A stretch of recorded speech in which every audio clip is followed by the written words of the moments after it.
बंदी छोड़ सतगुरु रामपाल जी परमेश्वर जी की जय हो।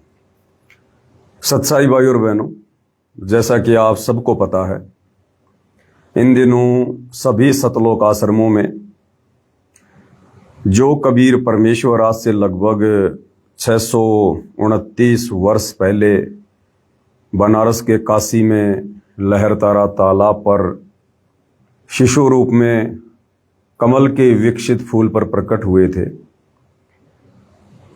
उस दिन की याद में वर्तमान में सभी सतलोक आश्रमों में कबीर प्रकट दिवस मनाया जा रहा है।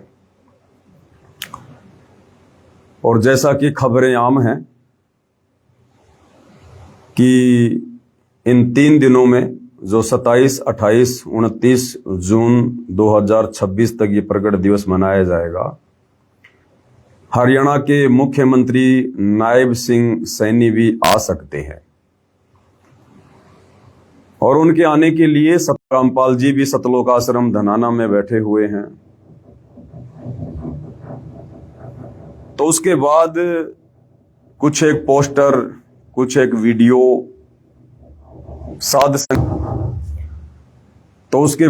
कुछ एक वीडियो, कुछ एक पोस्टर साध संगति की तरफ से जारी हुए हैं, जिसमें इस बात का विरोध किया जा रहा है। और इस विरोध को लेके कुछ एक भगत भाई बहनों के दिमाग में हल्की सी शंका है, क्योंकि जो पोस्टर बनाए जा रहे हैं वो पोस्टर हैं, ये मानव जीवन ऐसे खोने का नहीं, जिसमें कहा गया है कि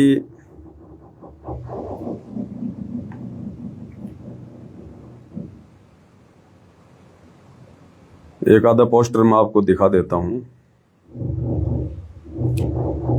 इसमें सतगुरु रामपाल जी की तरफ से बताया गया है कि मेरा परिवार और आश्रम मैनेजमेंट मेरे काबू से बाहर है। मैं किसी भी मुख्यमंत्री को सतलोक आश्रम धनाना में नहीं बुला रहा हूं, और यदि आना भी है तो वीआईपी बनकर नहीं, बल्कि एक नॉर्मल व्यक्ति की तरह अपनी गाड़ी से आओ।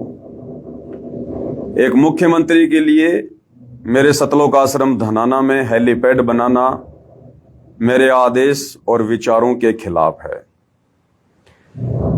सतलोक आश्रम धनाना में मुख्यमंत्री नायब सिंह सैनी के आने के लिए हेलीपैड बनाया जा रहा है। मतलब साफ है कि अब सतलोक आश्रम धनाना भी राजनीतिक अड्डा बन चुका है। उसके बाद कुछ एक पोस्टर और बनाए हैं साध संगति से कि नेताओं की इस कदर चटाई तो आम संत भी नहीं करते, जिस कदर सतलोक आश्रम कमेटी वाले करने में लगे हैं। मुख्यमंत्री नायब सिंह सैनी के लिए सतलोक आश्रम धनाना में बनाया जा रहा है हेलीपैड, और नीचे लिखा है, इस भक्ति विरुद्ध राजनीतिक कार्य से बाबा रामपाल जी का कोई कुछ लेना देना नहीं है। ये सारा खेल उनका कलयुगी परिवार और आश्रम मैनेजमेंट खेल रहा है। तो इस प्रकार के कुछ एक वीडियो जब वायरल हुए तो कुछ एक भगत भाई बहनों को थोड़ी शंका हो गई, और उन्होंने कहा कि बंदी छोड़ सतगुरु रामपाल जी परमेश्वर जी की जय हो। सत्साई भगत जी, कुछ विचार थे जो आपके साथ साझा कर रहा हूं। मैं आपका विरोधी नहीं हूं और ना ही साध संगति का विरोध करके अपना मनुष्य जीवन बर्बाद नहीं करना चाहता। अगर मेरी कही बातें ठीक ना लगे तो व्यर्थ की शंका लिखकर कम बुद्धि वाला समझकर मुझे माफ कर देना।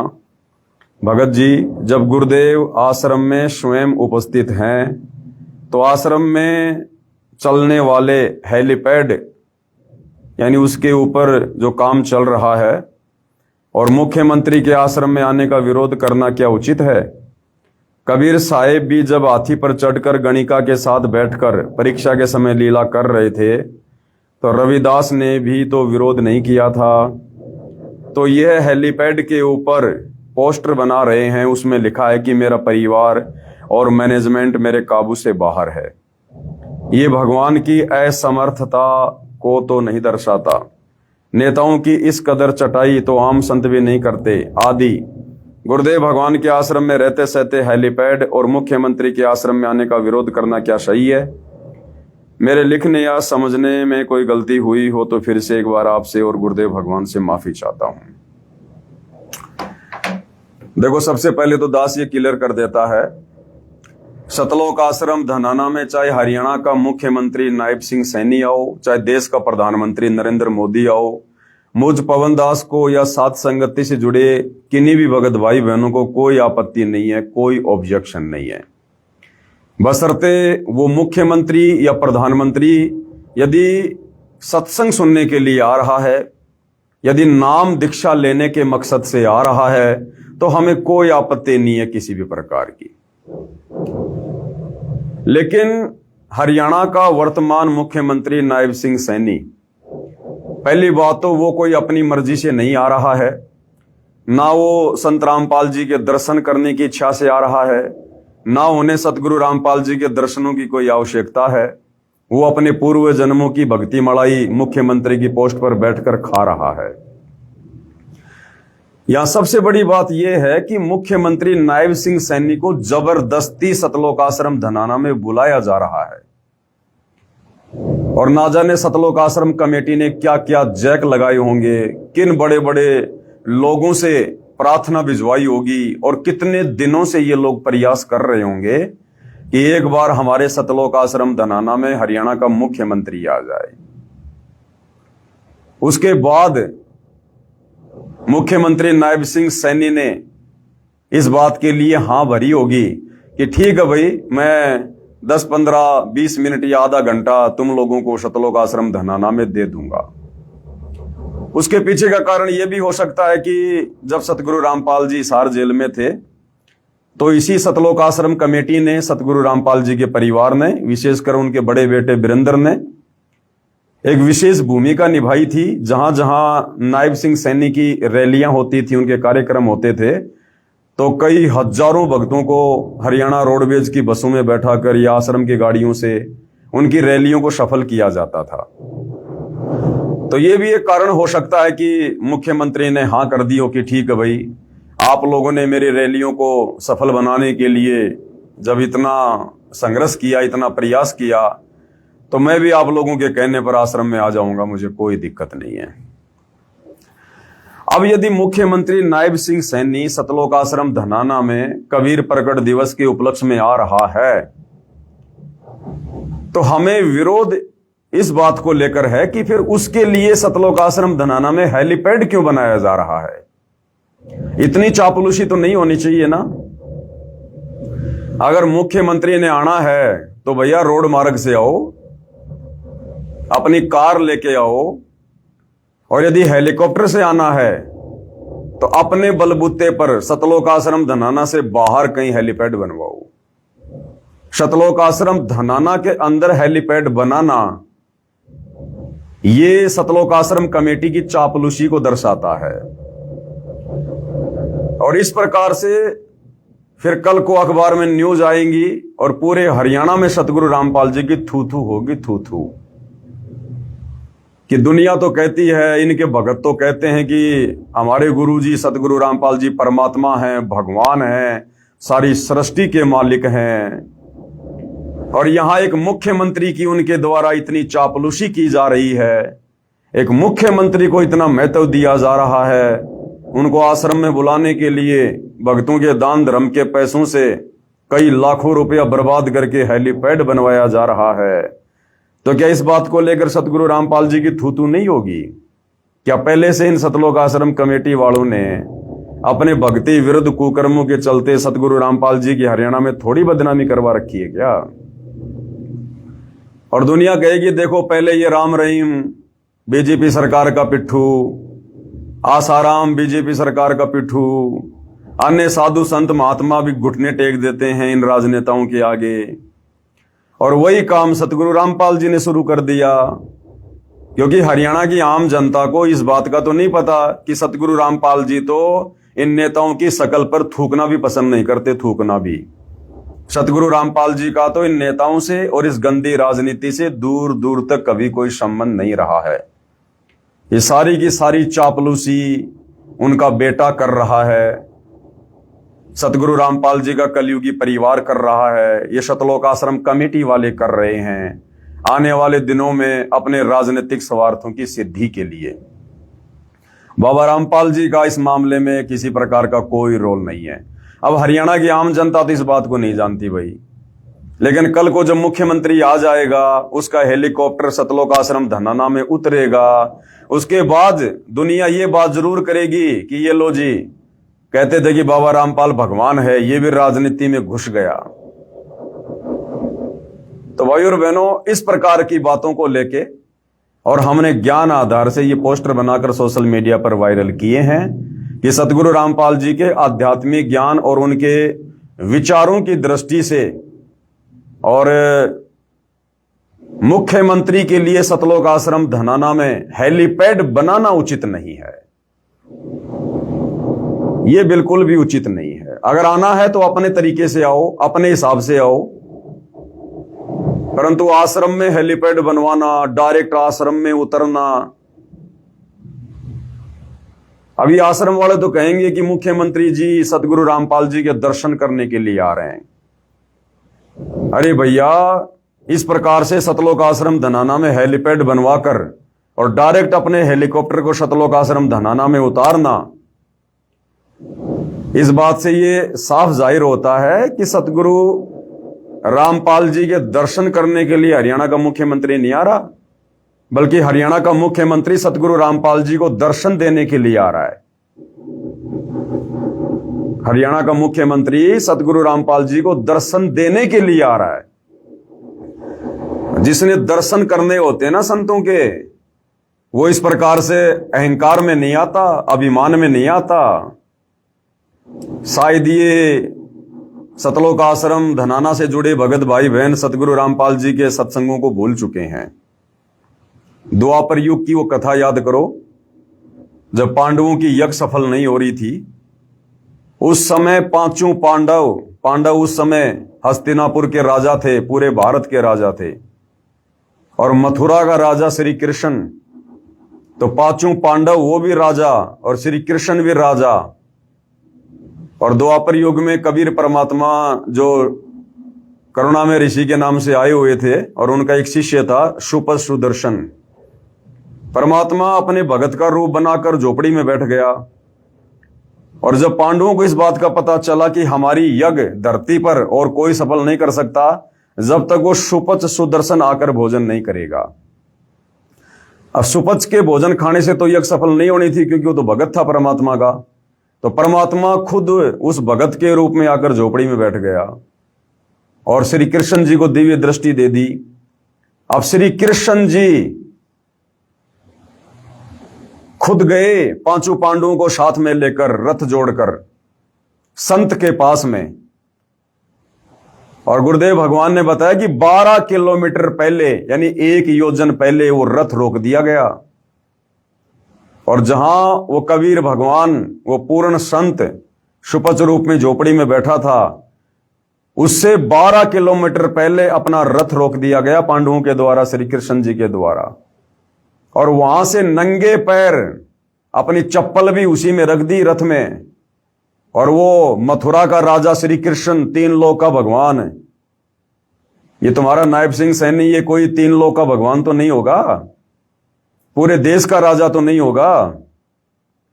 वो पूरे देश का राजा युधिष्ठिर और उसके 4 अन्य भाई, और मथुरा का राजा वो त्रिलोकी नाथ भगवान विष्णु का अवतार श्री कृष्ण, संत के दर्शन के लिए और 12 किलोमीटर से पैदल गए, पैदल, और संत को प्रसन्न किया। उसके बाद उनको सहसम्मान अपना यज्ञ सफल करवाने के लिए लेकर आए। तो कथा भूल गए क्या सतलोक आश्रम वालों? तुम्हारे नायब सिंह सैनी जी जो डायरेक्ट सतलोक आश्रम धनाना में उतरेंगे, अरे उनका तो संत मिलन की तरफ 1 कदम भी बढ़ा हुआ नहीं माना जाएगा, 1 कदम भी। श्री कृष्ण और पांचों पांडवों ने 12 किलोमीटर पहले रथ इसलिए रोका था कि संत मिलन को चालिए तज माया अभिमान, और जो जो कदम आगे धरे तो त्यों यज्ञ समान। कि हम यदि 1 कदम भी उस परमात्मा की तरफ रखेंगे वो एक यज्ञ के समान होगा। और तुम्हारा मुख्यमंत्री नायब सिंह सैनी वो तो डायरेक्ट उस झोपड़ी में अपना हेलीकॉप्टर उतार रहा है, डायरेक्ट सतलोक आश्रम धनाना में अपना हेलीकॉप्टर उतार रहा है। उसका तो एक कदम भी नहीं माना जाएगा, फिर क्यों बुला रहे हो? जब संत के दर्शन करने का उसे कोई लाभ ही नहीं मिलने वाला, वो अपने मुख्यमंत्री वाले टोरे में आ रहा है, अपनी मुख्यमंत्री वाली धुन में आ रहा है, एक मुख्यमंत्री की हैसियत से आ रहा है। अगर वो संत के दर्शन करने के लिए आता तो हेलीकॉप्टर से आने की जरूरत नहीं है, सतलोक आश्रम धनाना में हेलीपैड बनवाने की जरूरत नहीं है। बाकी भी तो हरियाणा में अपनी गाड़ी से घूमता है, कौन सा 24 घंटे हर कार्यक्रम में हेलीकॉप्टर से जाता है? और स्पेशली जब संतों के दर्शन करने के लिए जाना हो, संतों से मिलने के लिए जाना हो, उस समय तो हेलीकॉप्टर का कोई काम ही नहीं है। तो इसलिए वही हम थोड़ा विरोध कर रहे हैं कि भक्ति मार्ग के हिसाब से ये चीजें जो हैं ये उचित नहीं है। अगर आना है तो दास भाव से आओ, दास भाव से। कथा भूल गए भगत? 650 साल पहले नागौर का पीपा राजा और अपने दल बल के साथ में, हाथी घोड़ों के साथ में, उस समय उनके पास हाथी आज का हेलीकॉप्टर बराबर है। आज एक मंत्री के पास में हेलीकॉप्टर उसकी बहुत बढ़िया सवारी है, उस समय राजा के पास में 600 साल पहले हाथी होना हेलीकॉप्टर के बराबर है। तो नागौर का राजा पीपा और पंडित रामानंद जी के आश्रम में गया अपने दल बल के साथ में, हाथी घोड़ों के साथ में, और वहां जाकर कहा कि भाई स्वामी जी से कह दो कि राजा पीपा उनके दर्शन करना चाहता, उनसे मिलने आया है। तो स्वामी जी ने क्या कहा था? पंडित रामानंद जी ने कहा कि कह दो हम किसी राजा वाजा से नहीं मिलते, अगर कोई दास है तो मिल सकता है। तो गुरुदेव ने बताया कि राजा पीपा ने कहा लो भाई ये माया तो यहां भी बाधक बन गई। उसी समय वो हाथी घोड़े सैनिक सब वापस भेज दिए कि जाओ भाई, और फिर कहा कि अब पंडित रामानंद जी से कह दो कि उनका दास उनके दर्शन करना चाहता है। तब जाकर उनको दर्शनों की अनुमति मिली थी, तब जाकर उस दर्शन का लाभ मिलता है। संत के सामने मुख्यमंत्री गिरी नहीं चलती, प्रधानमंत्री गिरी नहीं चलती है। इसलिए हम लोग विरोध कर रहे हैं कि इस प्रकार हेलीकॉप्टर में डायरेक्ट सतलोक आश्रम धनाना में आने से उस हरियाणा के मुख्यमंत्री नायब सिंह सैनी के भी वो कर्म बिगड़ेंगे, क्योंकि उसे तो पता नहीं ना कि ये क्या परम शक्ति बैठी है, ये क्या परम शक्ति बैठी है। ये ब्रह्मा विष्णु महेश भी उस परम पिता परमात्मा सतगुरु रामपाल जी के पैर के नाखून के बराबर नहीं है। और एक हरियाणा का मुख्यमंत्री, क्या हैसियत होती है मुख्यमंत्री की, और वो हेलीकॉप्टर से डायरेक्ट धनाना आश्रम में आके उतर रहा है। जो भक्तिहीन प्राणी है, जिसके पास में भक्ति का नामो निशान नहीं है, अपने पिछले जन्म की मलाई खा रहा है, वर्तमान में भक्ति और भगवान के निकट नहीं है, और राजनीति करके टोटल अपने कर्म फोड़ रहा है। अरे राजनेता तो सुबह से लेकर शाम तक ना जाने लाखों पाप करके अपने घर पे आता है, और ऐसे व्यक्ति की सेवा में और शतनाम प्राप्त, सार नाम प्राप्त, सार शब्द प्राप्त उन आत्माओं को बेगार में लगाया जा रहा है। शतनाम का जाप करने वाले भगत भाई बहनों को 2 कोड़ी के राजनेताओं की चमचागिरी में लगाया जा रहा है, उनके हेलीपैड की सेवा में लगवाया जा रहा है। आश्रम के अंदर भगत भाई अपने भगवान की और अपने भगत भाई बहनों की सेवा के लिए जाते हैं, या दुनिया की किसी मुख्यमंत्री प्रधानमंत्री की बेगार करने के लिए जाते हैं? क्या तुम्हारी आंखें फूट गई है सतलोक आश्रम कमेटी वालों? क्या तुम इतने अंधे हो चुके हो तुम? इसलिए भाई हम थोड़ा विरोध कर रहे हैं ताकि भक्तों के कर्म फूटने से बचें, इसलिए विरोध कर रहे हैं। तो भगत जी कह रहे हैं कि इस प्रकार से पोस्टर बनाने से कि भाई जिसमें कहा जा रहा है सतगुरु रामपाल जी की ओर से कि मेरा परिवार और सतलोक आश्रम कमेटी मेरे काबू से बाहर है और मैं किसी मुख्यमंत्री को नहीं बुला रहा। भाई आना है तो आम व्यक्ति की तरह हो, जैसे बाकी दुनिया आ रही है दर्शन करने के लिए। तो भगत जी कह रहे हैं कि इसमें तो गुरु जी असमर्थ जाहिर हो रहे हैं कि मेरा परिवार और आश्रम मैनेजमेंट मेरे काबू से बाहर है। तो देखो भगत जी, आप और हमें पता है सतगुरु रामपाल जी क्या परम शक्ति है, और हमारे हृदय में उनके प्रति कितना सम्मान है, कितना मान है, ये आप और हमें पता है। बाकी भगवान की यहां कोई इज्जत नहीं होती है, ये काल का लोक है। या भगवानों की इज्जत उनके जाने के बाद में होती है, मरने के बाद होती है। जैसे श्री राम की देख लो, श्री कृष्ण की देख लो, अन्य किसी भी महापुरुष के देख लो, जीते जी दुनिया उनको ठंडा पानी नहीं पीने देती है, जाने के बाद उनकी महिमा होती है। तो भगवानों को यहां ना कोई इज्जत से कोई लेना होता है, ना बेइज्जती का उनको कोई डर होता है। और जितनी बेइज्जती बरवाला कांड के माध्यम से वर्तमान समय तक सतलोक आश्रम कमेटी ने सतगुरु रामपाल जी की करवा डाली है, उसके आगे अगर आप इसको बेइज्जती समझते हैं तो ये बेइज्जती तो कुछ भी नहीं है। अब देखो बहुत सारी बातें हैं। अब परमात्मा जी का काल के साथ में एग्रीमेंट है कि परमात्मा जी आप नीचे जाना, अपना ज्ञान समझाना, आप जबरदस्ती किसी के साथ मत करना। जो आपके ज्ञान को माने ठीक है वो आपका, जो आपके ज्ञान को ना माने वो मेरा, उसको छोड़ देना मेरे लिए, मेरे भोजन के लिए। तो भाई परमात्मा जी का यानी सतगुरु रामपाल जी का काल बलि के साथ में एग्रीमेंट है, और उस एग्रीमेंट के तहत परमात्मा असमर्थ होने की भूमिका भी निभाता है। अन्यथा आदरणीय गरीबदास जी ने यह वाणी बोलने की जरूरत नहीं थी कि अनंत कोटि ब्रह्मांड रचे। वो वाणी है ना परमेश्वर की कि अनंत कोटि बाजी जहां मैंने रचे सकल ब्रह्मांड, और गरीब दास मैं क्या करूं यो काल करे जीव खंड। तो इस वाणी के आधार से तो कबीर परमात्मा अपनी असमर्थता जता रहे हैं, अपनी असमर्थता कि भाई मेरा काल के साथ एग्रीमेंट है, और ये काल जब मेरी आत्माओं की मर्यादा तोड़वा देता है तो मैं भी असमर्थ हो जाता हूं, असमर्थ। अन्यथा मैंने सारी सृष्टि रची है, सबको उत्पन्न करने वाला मैं ही हूं। तो भगत जी इस बात को लेकर चिंतित मत हो कि परमात्मा जी यहां पर असमर्थ जाहिर हो रहे हैं। इस काल के लोक में परमात्मा असमर्थ ही रह के अपना काम करते हैं, उनको यहां पर समर्थता नहीं दिखानी होती है। अगर वो भगवान अपनी समर्थता दिखाने पे आ गए ना तो 1 सेकंड लगती है इन प्रधानमंत्रियों को, मुख्यमंत्रियों को 2 मिनट में परमात्मा सीधा कर दे, 2 मिनट में नंगे पैर दौड़ के आए दर्शन करने के लिए।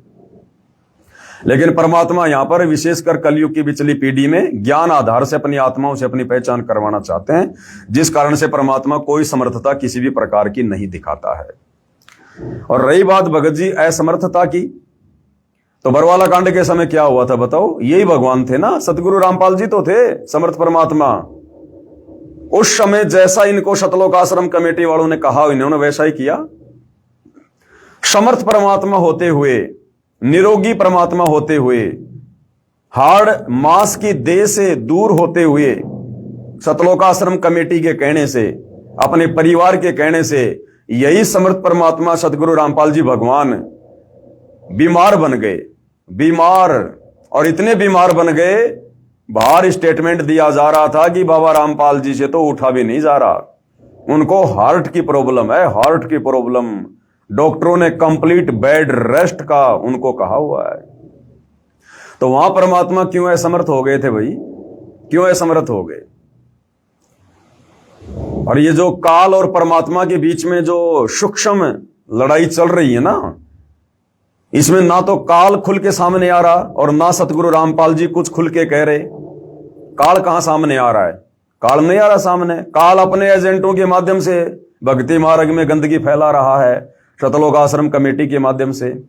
और इधर सतगुरु रामपाल जी समर्थ परमात्मा ये भी चुप हैं सतलोक आश्रम में आकर, लेकिन अपने एजेंटों के माध्यम से, साथ संगति के वालों से, साथ संगति वालों के माध्यम से परमात्मा इधर ज्ञान आधार से इन आश्रम वालों का विरोध करवा रहे हैं। तो दोनों शक्तियां अपना काम बराबर कर रही हैं। ना काल खुल के सामने आ रहा और ना सतगुरु रामपाल जी खुल के कुछ बोल रहे हैं। और ये जो साथ संगति वाले भाइयों की जो आवाज है ना, ये सतगुरु रामपाल जी की आवाज है। जो बात ये समर्थ कबीर परमात्मा काल के साथ की एग्रीमेंट के आधार से अपने आप को असमर्थ जाहिर करके सतलोक आश्रम धनाना में बैठकर, और वहां जो भक्ति विरुद्ध कार्य हो रहे हैं उनको देखकर भी कुछ नहीं कह पा रहा है, वो सारा सब कुछ परमात्मा इधर साथ संगति वालों के माध्यम से कहलवा रहे हैं, साथ संगति वालों के माध्यम से। तो भाई ऐसी बात नहीं है, हमने बोलना पड़ेगा। भगत जी कह रहे हैं कि अब तो खुद सतगुरु रामपाल जी सतलोक आश्रम धनाना में आकर बैठे हैं, अब हमारा बोलना उचित नहीं है कि हेलीपैड क्यों बनाया जा रहा है, आश्रम वाले ये क्यों कर रहे हैं। भाई बोलना उचित है भगत जी, बोलना उचित है। अब इस आधार से तो जैसे द्वापर युग में जब भरी सभा में द्रौपदी का चीर हरण किया जा रहा था, द्रौपदी को नंगा करने का प्रयास किया जा रहा था, उसकी साड़ी खींची जा रही थी, अब उस समय वहां पर उसके पांचों पति पांडव भी बैठे हुए थे और देश का राजा धृतराष्ट्र भी बैठा हुआ था और भी बड़े बड़े योद्धा बैठे हुए थे, भीष्म पितामह जैसे, द्रोणाचार्य जैसे। और उस समय वो विदुर भी ये सोच लेता कि मैंने बोलने की क्या आवश्यकता है, जब यहां पर द्रौपदी के पांचों पति बैठे हुए हैं, एक से एक बलवान, देश का राजा धृतराष्ट्र बैठा हुआ है, भीष्म पितामह बैठा हुआ है सभा में, तो मैं विदुर तो बहुत छोटी सी चीज हूं, मैं तो एक मंत्री हूं, फिर मैंने विरोध करने की क्या जरूरत है? जब द्रौपदी के पांचों पति विरोध नहीं कर रहे, देश का राजा विरोध नहीं कर रहा, तो मैं विरोध क्यों करूं भाई? तो ये सोचकर विदुर भी चुपचाप हो जाता भाई। अगर चुपचाप हो जाता उस समय उसका बक्कल उतरता, बक्कल। तो इसी प्रकार भगत जी, अगर सतगुरु रामपाल जी भगवान अगर सतलोक आश्रम धनाना में बैठे हैं और यदि फिर उस आश्रम में कुछ उनके ज्ञान विरुद्ध कार्य होंगे और यदि सतगुरु रामपाल जी नहीं बोल रहे हैं, तो फिर आपने सृष्टि रचना से समझना होगा कि जिस प्रकार द्रौपदी को नंगा किया जा रहा था लेकिन उसके पांचों पति पांडव चुप थे, कुछ नहीं बोल रहे थे, जबकि वो तो दुर्योधन की खाल उतार देते, लेकिन वो समर्थ होते हुए भी कुछ नहीं बोल रहे थे। क्यों? क्योंकि वो अपने वचन में बंधे हुए थे। इसी प्रकार ये सतगुरु रामपाल जी भगवान, ये कबीर परमेश्वर काल के साथ अपने वचन में बंधा हुआ है। कौन बंधा हुआ है? परमात्मा। हम भगत नहीं बंधे हुए। वो पांचों पांडव वचन में बंधे हुए थे, विदुर वचन में बंधा हुआ नहीं था। वो भीष्म पितामह, द्रोणाचार्य और कर्ण, वो उस दुर्योधन का मलिन अनाज खाके अपनी बुद्धि भ्रष्ट कर चुके थे। हम सात संगति वाले इन आश्रमों में जाकर और ये मलिन अन्न खाकर, ये मलिन ये भोजन खाकर उसको भंडारा नहीं कह सकते, क्योंकि वहां परमात्मा को भोग नहीं लगता है। इन आश्रमों में कागज के टुकड़े को, एक कबीर जी की समझे जाने वाली मुर्दा फोटो को, दाढ़ी मूछ वाली फोटो को भगवान मानकर भोग लगता है। इसलिए हम उसको भंडारा नहीं कह सकते, वो भोजन है, केवल भोजन, और उसको खाने से पाप नाश नहीं हो सकते, भगत को सद्बुद्धि नहीं आ सकती। तो हम सात संगति वाले भैया भीष्म पितामह की तरह, उस कर्ण की तरह, द्रोणाचार्य की तरह इन आश्रमों में जाकर ये मलिन अन्न नहीं खाते। हम अपने घर पर भगवान को भोग लगाकर खाते हैं, जिससे हमें सद्बुद्धि प्राप्त है। तो वो भीष्म पितामह, द्रोणाचार्य तो इसलिए नहीं बोले, उन्होंने दुर्योधन का मलिन अन्न खा रखा था, हमने नहीं खा रखा भाई। धृतराष्ट्र इसलिए नहीं बोला क्योंकि वो पुत्र मोह में अंधा था, हमें गुरुदेव ने तत्व ज्ञान दे दिया, हमारी सारी अंधता दूर कर दी, इसलिए बोलना पड़ रहा है भाई। तो भाई समर्थ परमात्मा भी अपने वचन में बंधा हुआ है, इसलिए अपने ही परिवार के कुकृत्यों को देखकर सतलोक आश्रम धनाना में बैठकर कुछ नहीं बोल रहा। और बाकी आप लोगों को दिखाई नहीं दे रहा क्या भगत जी? अरे जिस कदर ये परमपिता परमात्मा सतगुरु रामपाल जी भगवान 11 साल से हिसार जेल से बाहर आने के बाद किस प्रकार से मायूस होके बैठा हुआ है। आपने खुशी देखी अपने परमात्मा के चेहरे पर ही समागम में? कैसे दुखी हो रहे हैं परमात्मा, क्योंकि अभी भी उनको मानुष माना जा रहा है, उनको मां के गर्भ से जन्म लेकर आया हुआ 2 कोटि का जीव माना जा रहा है। वो परमात्मा खुश नहीं है उस सतलोक आश्रम में बैठकर। क्यों बुलाएंगे सतगुरु रामपाल जी हरियाणा के मुख्यमंत्री को? क्यों बुलाएंगे? ये कोई बाबा श्याम जी का भंडारा है क्या, जो किसी को भी जबरदस्ती पकड़ के मीठा पानी पिला दिया, भंडारा करा दिया? ये कोई मेहंदीपुर के बालाजी का भंडारा है क्या, जो जबरदस्ती लोगों को बुला बुला के भंडारा करवा दो? क्या आज से पहले सतगुरु रामपाल जी भगवान ने सन 1994 से 2014 तक कितनी बार भंडारे हुए सतलोक आश्रमों में? क्या किसी गांव के सरपंच को भी बुलाया क्या कि आओ सरपंच जी हमारे भंडारे में आओ? बुलाया किसी को? ये वर्तमान में क्यों जा के लोगों को निमंत्रण पत्र दिए जा रहे हैं? मुख्यमंत्री को बुलाया जा रहा है, एमएलए को, एमपी को, सरपंचों को। तो बाबा रामपाल जी तो आज भी किसी को नहीं बुला रहे ना। बाबा रामपाल जी ने किसी को आश्रम में बुलाने की जरूरत है?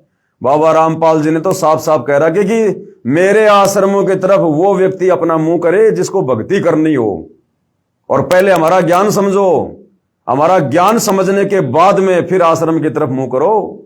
यहां भीड़ इकट्ठा करने की जरूरत नहीं है। बाबा रामपाल जी ने किसी मुख्यमंत्री को बुलाकर हरियाणा में कोई अपनी पीठ नहीं थपथपानी है। ये समर्थ परमात्मा है, इन्हें किसी मुख्यमंत्री की आवश्यकता नहीं है। अगर यही चापलूसी करनी होती जो वर्तमान में उनका परिवार कर रहा है, मुख्यमंत्री की, मंत्रियों की, तो बाबा रामपाल जी 11 साल जेल में नहीं होते। इन मुख्यमंत्रियों की चापलूसी करने के चलते आज इनके बहुत सारे आश्रम होते, इनको जेल नहीं काटनी पड़ती, देशद्रोह का मुकदमा नहीं झेलना पड़ता इनको। अगर ऐसे ही इन मुख्यमंत्रियों की अगर चापलूसी अगर उनको करनी होती तो कहने का मतलब है भाई और बहनों, हमें मुख्यमंत्री के आने से कोई आपत्ति नहीं है, लेकिन मुख्यमंत्री को जिस प्रकार जबरदस्ती लाया जा रहा है हरियाणा में अपने नंबर बनाने के लिए कि देखो जी बाबा रामपाल जी के आश्रम में हरियाणा के मुख्यमंत्री भी आने लगे हैं ताकि हमारा बोलबाला हो जाए, तो ये बोलबाला चाहिए बाबा रामपाल के परिवार को। ये झूठी बड़ाई, झूठी महिमा चाहिए बाबा रामपाल के परिवार को। बाबा रामपाल जी को किसी मंत्री, मुख्यमंत्री की आवश्यकता नहीं है। आने वाले दिनों में ये मंत्री, मुख्यमंत्री, प्रधानमंत्री इनके चरणों को चाटेंगे, चरणों को। जब ये युग परिवर्तन का दौर शुरू होगा ना, उस समय ये तुम्हारे मंत्री, मुख्यमंत्री ये हाय हाय करते हुए नंगे पैर दौड़ के आएंगे, अपनी जान की भीख मांगेंगे। बाबा रामपाल जी को आवश्यकता नहीं है अपने समागम की सफलता के लिए किसी मुख्यमंत्री को बुलाना। और क्या होगा जब मुख्यमंत्री आएगा? भक्तों के कर्म फूटेंगे, कर्म। सारी सृष्टि का मालिक, सर्व ब्रह्मांडों का रचयिता और सतगुरु रामपाल जी भगवान तो सतलोक आश्रम में बैठे हैं। जाके अर्ध रोम पर सकल पसारा, ऐसा पूर्ण ब्रह्म हमारा। वो सारी सृष्टि का मालिक सतलोक आश्रम धनाना में बैठा है। और जिस समय तुम्हारा मुख्यमंत्री सतलोक आश्रम धनाना में आएगा, उसका हेलीकॉप्टर आएगा, तो इस मूर्ख संगत का ध्यान कहां होगा? इस मूर्ख नादान संगत का ध्यान कहां होगा? अपने भगवान से हटकर, अपने गुरु से हटकर और 2 कौड़ी के नेताओं में होगा। उस मुख्यमंत्री की तरफ होगा, उसके हेलीकॉप्टर की तरफ होगा। एडी उठा उठा के देखेंगे ये नादान मूर्ख भगत। अरे कौन है मुख्यमंत्री? कहां है मुख्यमंत्री? ऐसे काल गुरुपद और मर्यादाओं से नीचे गिराता है, गुरुपद और मर्यादाओं से। तो इसलिए हम तो इन सतलोक आश्रम वालों की मर्यादा तुड़वाने से इनको बचा रहे हैं कि नालायकों, ये मंत्रियों की चापलूसी मत करो, ये चापलूसी मत करो इन मंत्रियों की। ये सारी सृष्टि का मालिक है। अगर इसने ऐसे चापलूसी करनी होती तो आज संसार में सबसे बड़ा आज इसका सब कुछ होता। इनका मार्ग ज्ञान मार्ग है। ये ज्ञान से आत्माओं को अपने पक्ष में करना चाहते हैं, अपनी शरण में लेना चाहते हैं। तो सतलोक आश्रम वालों, तुमने पहले क्या थोड़ी बेइज्जती करवा रखी है गुरुजी की? चंडीगढ़ हाईकोर्ट से तुमने गुरुजी से सार्वजनिक माफी मंगवा रखी है कि जी मैं आगे से किसी भी प्रकार की कोर्ट की मानहानि नहीं करूंगा। बरवाला कांड के समय सारे कुकर्म किए तुम लोगों ने, पुलिस वालों के साथ में लड़ाई झगड़ा किया तुम आश्रम वालों ने, और मर्डर का मुकदमा लग गया सतगुरु रामपाल जी पर, देशद्रोह का मुकदमा लग गया सतगुरु रामपाल जी पर। पूरी दुनिया में तुमने थू करवा दी। ये कम बेइज्जती है क्या जो तुम और अब बेइज्जती करवाना चाहते हो अपने बाप की? करवा लो जितनी करवानी उतनी, तभी तो ये पंथ नष्ट होगा। ये इतनी ज्यादा गंदगी इस 12वें पंथ सतलोक आश्रम में क्यों फैल रही है? आए दिन क्यों फैल रही है? क्योंकि 12वें पंथ को परमात्मा ने नष्ट करना है। और नष्ट कब होगा? जब ढंग से इनके कर्म फूट जाएंगे। तो बिल्कुल सही हो रहा है, कोई दिक्कत नहीं है। हमने तो देखो ज्ञान आधार से बोलना ही पड़ेगा बीच बीच में। बाकी जो हो रहा है बहुत अच्छा हो रहा है, बहुत अच्छा हो रहा है। पाप का घड़ा भरेगा तभी तो फूटेगा। वो तीसरा झटका जो परमात्मा ने कह दिया कि सहन नहीं कर पाओगे, तो ये भक्ति विरुद्ध कर्म जो कर रहे हो ना तुम सतलोक आश्रमों में बैठकर, जो संगत के तुम कर्म फुड़वा रहे हो, तो तीसरा झटका तुम लोग झेल नहीं पाओगे। ये ध्यान रखना। तो भाइयों और बहनों, सतगुरु रामपाल जी का अपनी तरफ से कोई आदेश किसी भी प्रकार का किसी मुख्यमंत्री को इस प्रकार से आश्रम में बुलाने का नहीं है। बाकी चाहे मुख्यमंत्री आओ, चाहे प्रधानमंत्री आओ, चाहे उनके दर्शन करने के लिए आओ, चाहे सत्संग सुनने के लिए आओ। और तुम्हें लगता है कि तुम किसको मूर्ख बना रहे हो भाई? एक राज्य का एक तत्कालीन मुख्यमंत्री, क्या वो सतगुरु रामपाल जी के सत्संग सुनने के लिए आएगा? क्या वो सत्संग सुनने के लिए आएगा क्या सतलोक आश्रम धनाना में? और कहां कर रहे हैं सत्संग सतगुरु रामपाल जी? सतगुरु रामपाल जी ने तो सत्संग करने बंद ही कर दिए। अरे तुम भक्तों को नहीं सुना रहे सत्संग, मुख्यमंत्री को कहां से वो प्रवचन सुनाएंगे? 10 अप्रैल 2026 को जेल से बाहर आए थे, 2.5 महीने होने वाले हैं, ज्यादा हो गए। क्या आज तक सतगुरु रामपाल जी ने सत्संग किया? क्या एक भी सत्संग नहीं किया, एक भी सत्संग। केवल संदेशे दिए 2 या 3 बार, 10-10 मिनट के, 5-5 मिनट के। तो मुख्यमंत्री आ क्यों रहा है जब सतगुरु रामपाल जी ने सत्संग करना ही बंद कर दिया? और देख लो, कल 27 तारीख को समागम था, कोई सत्संग नहीं किया गुरुदेव ने। आज 28 तारीख को भी समागम है, कोई सत्संग नहीं किया गुरुदेव ने। कल 29 तारीख का भी समागम है, कोई सत्संग नहीं करेंगे गुरुदेव, क्योंकि सत्संगों का तुम्हारे ऊपर कोई असर हुआ ही नहीं। जो सत्संग उन्होंने 1994 से जो कर करके छोड़ दिए, उन सत्संगों को सुनकर ही तुम्हारे ऊपर कोई असर नहीं हुआ, लाखों की भीड़ के ऊपर। तो आगे सत्संग करके क्या करेंगे सतगुरु रामपाल जी? और जब भाई गुरुजी सत्संग आश्रम में कर ही नहीं रहे, तो फिर मुख्यमंत्री क्यों आ रहा भैया? क्यों आ रहा फिर मुख्यमंत्री? ना वो सत्संग सुनने आ रहा, ना वो नाम दीक्षा लेने आ रहा, ना उसने भक्ति करनी, ना वो भगत बन सकता। फिर क्यों बुलाया जा रहा है? केवल अपनी महिमा करवाने के लिए, सतगुरु रामपाल जी की बदनामी करवाने के लिए, उनको और ज्यादा दुखी करने के लिए। अरे जब सारी सृष्टि का मालिक आश्रम में बैठा हुआ है और तुम एक मुख्यमंत्री की चाहत में पागल हो रहे हो, तुम कहां उनको परमात्मा मान रहे हो? तुम तो as a guest, as a chief guest के रूप में बुला रहे हो उनको, एज ए चीफ गेस्ट के रूप में। क्योंकि सतगुरु रामपाल जी ने तो सत्संग करने छोड़ दिए, तो अब हरियाणा का मुख्यमंत्री आकर सतलोक आश्रम धनाना में भक्तों को प्रवचन सुनाएगा, सत्संग करेगा मुख्यमंत्री आके। अब तो आश्रम वालों, तुम्हारी आंखें फूट गई हैं ज्ञान वाली, तुम बिल्कुल अंधे हो चुके हो। तुम्हें मोतियाबिंद हो रहा है, मोतियाबिंद। तुमने अपने अनमोल मनुष्य जीवन को पूरी तरह से बर्बाद कर लिया, बर्बाद। अपने गुरु को नाराज करके। तुम्हारा गुरु बहुत नाराज है, 1% भी तुमसे प्रसन्न नहीं है, 1% भी। और जो कल के समागम में परमात्मा ने 2.5 मिनट तक जो बातें बोली है ना, ओनली 2.5 मिनट। पहले परमात्मा हर समागम में 3 दिन सुबह शाम, यानी दिन में 2 बार 3-3 घंटे सत्संग किया करते थे। आज से पहले जितने भी समागम हुए हैं, सन 1994 से 2014 तक, वो समागम परमात्मा सत्संग के लिए रखवाया करते थे और कोई मकसद नहीं होता था। और हर समागम में परमात्मा 6 बार सत्संग करते थे, सुबह शाम, 3 दिन में 6 बार, 3-3 घंटे। और अब देख लो, हिसार जेल से बाहर आने के बाद तुम्हारा वो विश्व शांति वाला समागम हो गया, 3 दिन का, कोई सत्संग नहीं किया गुरुदेव ने। और 3 दिन का तुम्हारा ये कबीर डाडी मूंछ वाले का ये प्रगट दिवस, कोई सत्संग नहीं कर रहे गुरुदेव। तो जब सत्संग ही नहीं कर रहे, तो मूर्खों फिर क्यों बुला रहे हो मुख्यमंत्री को?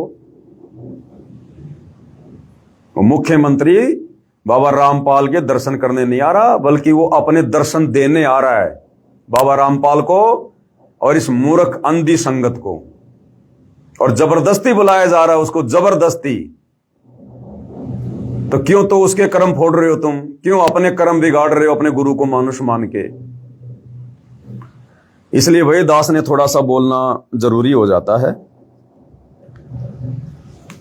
अन्यथा हमें कोई लेना देना नहीं है। ये तो अपने कर्म बिगाड़ चुके हैं, आश्रम वाले पूरी तरह से बिगाड़ चुके हैं। और कल के समागम की शुरुआत में परमात्मा ने जो 2 लाइनें बोली है ना, जो 2 लाइनें बोली हैं, उनके बहुत गहरे अर्थ हैं, उनके बहुत गहरे अर्थ हैं। कल के सत्संग में परमात्मा ने कहा कि बच्चों, वो परमात्मा खुद यहां पर चलकर आता है। इस काल के लोक में परमात्मा खुद चल के आता है, अन्यथा ये काल यहां से बाहर निकलने का रास्ता ना दे किसी को भी। देखो क्या कुछ कहा परमात्मा ने, थोड़ा सुनाते हैं आपको। साहिब परमेश्वर कबीर जी की प्यारी संगत को, विश्व की सारी संगत को दास का आशीर्वाद है। परमात्मा आपको मोक्ष दे, सुखी रखे, काल कष्ट से बचावे। आज वो शुभ दिन है जिस उपलक्ष्य में ये मान समागम होने जा रहा है। वो शुभ दिन है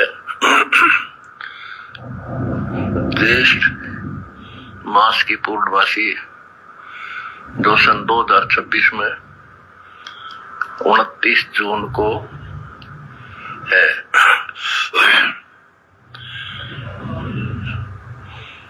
सतगुरु आए दया करी, ऐसे दीन दयाल, बंदी छोड़ बरदास का, जट लगनी प्रतिपाल। बच्चों, परमात्मा ने स्वयं आना पड़ा इस काल के जाल को समाप्त करने के लिए। इतना अज्ञान अंधेरा फैला रखा था कि कहीं पर भी।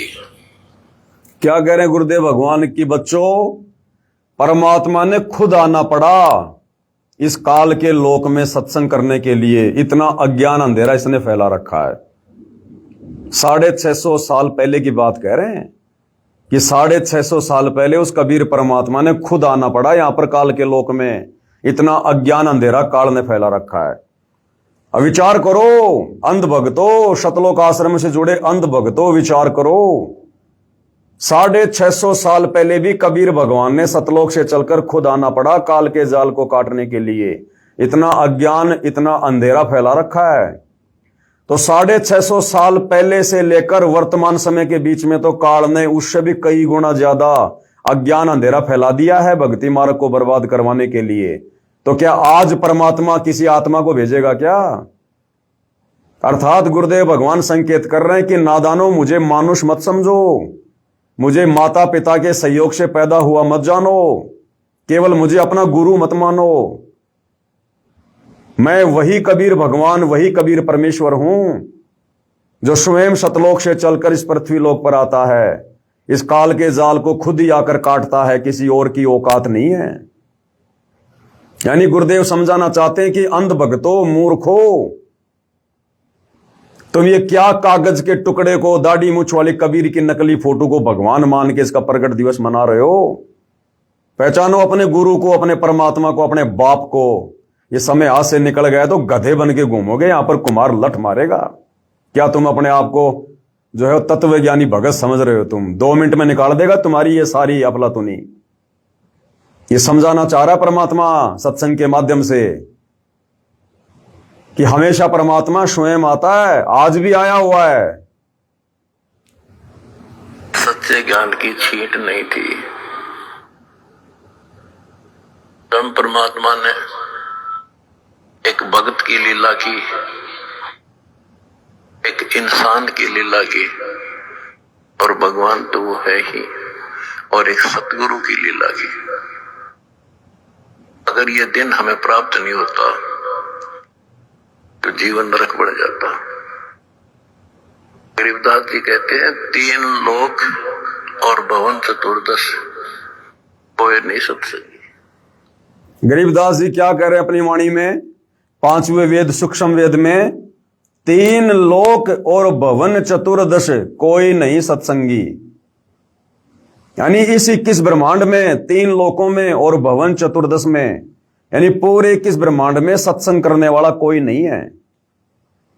इसलिए कबीर भगवान खुद सतलोक से चलकर आता है सत्संग करने के लिए। अगर काल के लोक में सत्संग होता तो भगवान ने सिर में दर्द करने की जरूरत नहीं है। तो 21 ब्रह्मांड में सत्संग नहीं है, कोई सच कहने वाला नहीं है, कोई सत्संगी नहीं है। तो सतगुरु रामपाल जी क्या कोई 21 ब्रह्मांड के कोई आम प्राणी है क्या? आम व्यक्ति है क्या? आम जीव है क्या? ये जो सन 1994 से सत्संग कर रहे हैं, सच कह रहे हैं, गरीबदास जी की वाणियों को खोल के रख रहे हैं। तो गुरुदेव कहना चाहते हैं कि नालायक को 21 ब्रह्मांड में कोई सत्संगी नहीं है, और तुम्हारा गुरु 1994 से सत्संग कर रहा है। तो कौन है तुम्हारा गुरु? मां के गर्भ से जन्म लेकर आया हुआ गांव धनाने का रामपाल जाट नहीं है? ये सारी सृष्टि का जाट है। जाट का मतलब क्या होता है? जाट सोई जो पांचों झटकै और खाकी मन को नीचे पटकै। ये अखंड पाठ की वाणियों में परमात्मा ने बताया कि जाट की क्या पहचान होती है। जाट सोई जो पांचों झटकै, काम क्रोध मोह लोभ अहंकार एक झटके में दूर कर दे, वो होता है असल में जाट। और खाकी मन को नीचे पटकै और इस मन की बकवाद को बिल्कुल साइड में कर दे, उसको कहते हैं जाट। तो ये कबीर भगवान बैठा हुआ है, सारी सृष्टि का मालिक है, सतलोक आश्रम धनाना में। और नालायको, तुम एक मुख्यमंत्री के उपग्रह बन के घूम रहे हो, तुम्हें शर्म नहीं आती? हमने सोचा भाई सतगुरु रामपाल जी के लिए कोई हेलीकॉप्टर ला रहे होंगे, भाई बहुत अच्छी बात है। हो सकता है परमात्मा आश्रमों में जाएंगे, अलग अलग आश्रमों में अपने बच्चों को दर्शन देने के लिए, तो हो सकता है भाई लंबा रास्ता है, भाई भगत ये सोच रहे हो भाई हमारे गुरुजी लंबा रास्ता तय करेंगे, ठीक नहीं लगेगा। इसलिए हमने तो ये सोचा कि भाई हो सकता भाई कोई 20-25 करोड़ का आता है, इन्होंने गांव में भी तो दे दिए अनाप शनाप पैसे, फालतू में अन्नपूर्णा मुहिम के तहत इन्होंने बर्बाद कर दिए मोटर पाइप में। हो सकता है 20-25 करोड़ का हेलीकॉप्टर अपने गुरुजी के लिए ला रहे होंगे, इसलिए हम कुछ नहीं बोले। हेलीपैड बन रहा था, बनने तो बहुत अच्छी बात है। अरे बाद में पता चला ये तो मुख्यमंत्री की चापलूसी के लिए बनाया जा रहा है। को भक्तों का दान धर्म का पैसा एक मुख्यमंत्री के सतलोक आश्रम धनाना में आने के लिए बनाया जा रहा है। इसलिए भाई बोलना जरूरी हो जाता है, बोलना जरूरी हो जाता है। इसलिए तो क्या कह रहे परमात्मा? 3 लोक और भवन चतुर्दश कोई नहीं सत्संगी। जब 21 ब्रह्मांड में कोई सत्संगी नहीं है, 21 ब्रह्मांड का स्वामी काल है, जब ये खुद ही कह रहा है गीता ज्ञान देते समय कि मेरे को भी विचार काल में कंप्लीट ज्ञान नहीं है सृष्टि रचना का, तो नालायकों फिर सतगुरु रामपाल जी जो कंप्लीट ज्ञान दे रहे हैं, सत्संग कर रहे हैं, कौन महापुरुष हैं? ये 21 ब्रह्मांड के जीव हैं क्या?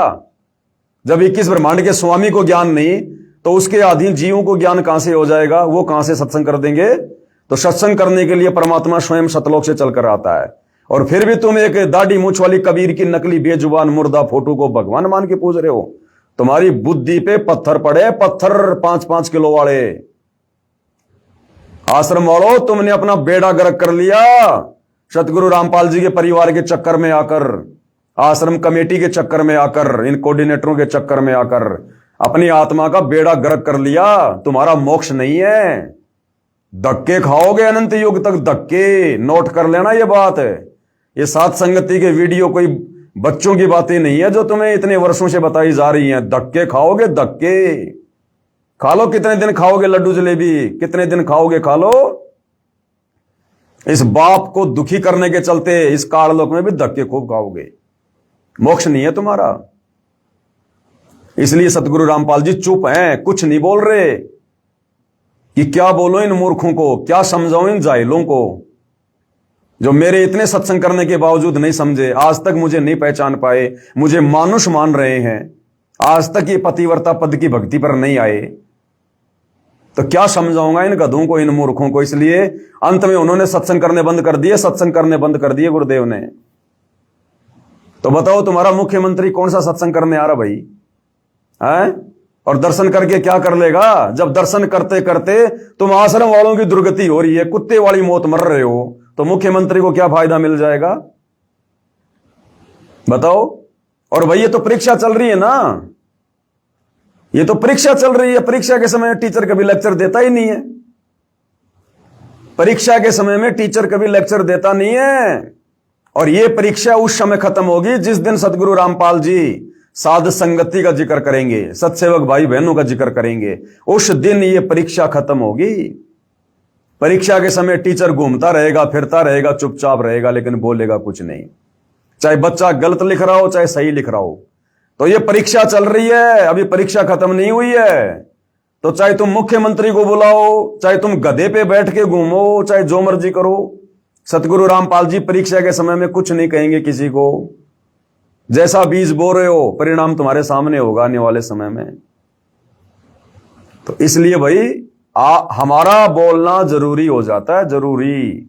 हम बोलना तो नहीं चाहते इन मूर्खों के ऊपर, लेकिन क्या करें, परमात्मा कुछ ऐसी प्रेरणा कर देते हैं जो बात परमात्मा नहीं कह पा रहे इस समय, वो हमारे जैसे कुत्तों से कहलवा रहे हैं, और डंके की चोट पर कहलवा रहे, डंके की चोट पर। और जब तक उनका आशीर्वाद होगा तब तक भाई कहते रहेंगे। और आगे क्या कहा फिर परमात्मा ने सत्संग में, आगे परमेश्वर ने क्या कहा ये भी सुन लो। आश्रम वालों, तुम्हारी तो बुद्धि और सोच से बाहर हैं परमात्मा के प्रवचन, परमात्मा के संकेत। क्या कह रहे हैं, ध्यान से सुनो। तो प्यार से सेवा करियो, भगवान को साक्षी मानकर सेवा करियो। अमर लोग जाओगे, गारंटी देता हूं, सतलोक जाओगे सारे, मर्यादा बढ़ेगा। क्या कह रहे हैं, ये तुम्हारे लिए नहीं कह रहे सतलोक आश्रम वालों। तुम सोच रहे हो गुरुजी हमारे लिए कह रहे हैं, तुम इस लायक नहीं हो। बच्चों, प्यार से सेवा करियो, प्यार से रहियो, और भगवान को साक्षी मानकर सेवा करियो। ये साध संगत वालों को कह रहे हैं सतगुरु रामपाल जी भगवान। साध संगति से जुड़ी आत्माओं को परमात्मा आशीर्वाद दे रहे हैं। तुम आश्रम वालों के लिए नहीं कह रहे। तुम्हें क्या कहेंगे, तुम सुनते नहीं उनकी, तुम उनके अनुसार चल कहां रहे हो। तुम उनकी एक भी मर्यादाओं में नहीं हो, सारी मर्यादाओं की तुम लोगों ने धज्जियां उड़ा रखी हैं। तुम तो बेहोश हो, बेहोश। काल ने तुम्हें बेहोश कर रखा है। तो ये साध संगति से जुड़ी आत्माओं के लिए, जो मोक्ष के अधिकारी हैं, जो आत्माएं सतलोक जाएंगी, उनको परमात्मा उस सतलोक आश्रम धनाना में बैठकर, उस कुएं में बैठकर संदेशा दे रहे हैं। तो अरे तुम्हें क्या संदेशा देंगे, तुम तो कुएं में पड़े हो, कुएं में। उस सतलोक आश्रम धनाना को परमात्मा ने कुआं कहा, कुआं। तुम तो कुएं में पड़े हो, तुम्हारा उद्धार कैसे होगा। तो बच्चों, प्यार से रहियो, मिलकर सेवा करियो, और परमात्मा को साक्षी मानकर सेवा करियो। अर्थात गुरुदेव कह रहे हैं कि बच्चों, साथ संगत वालों, मुझे अपने से दूर मत समझना। अपने घर पर मुझे साक्षी मानकर कि मेरे गुरुदेव भगवान शब्द रूप में प्रकट है मेरे घर पर, और इस प्रकार से भगवान की सेवा करियो। उनको भोग लगाना, उनकी आरती करना, उनकी महिमा करना, चरण सेवा करना, उनके चरण धोना। तो गुरुदेव कह रहे हैं कि अपने गुरु जी को साक्षी मानकर, ये ना सोचना कि तुम्हारा गुरु सतलोक आश्रम धनाना में बैठा है, नहीं। अपने गुरु को साक्षी मानकर, परमात्मा को साक्षी मानकर सेवा करियो। इन आश्रमों में तो गुरु जी को परमात्मा माना ही नहीं जा रहा।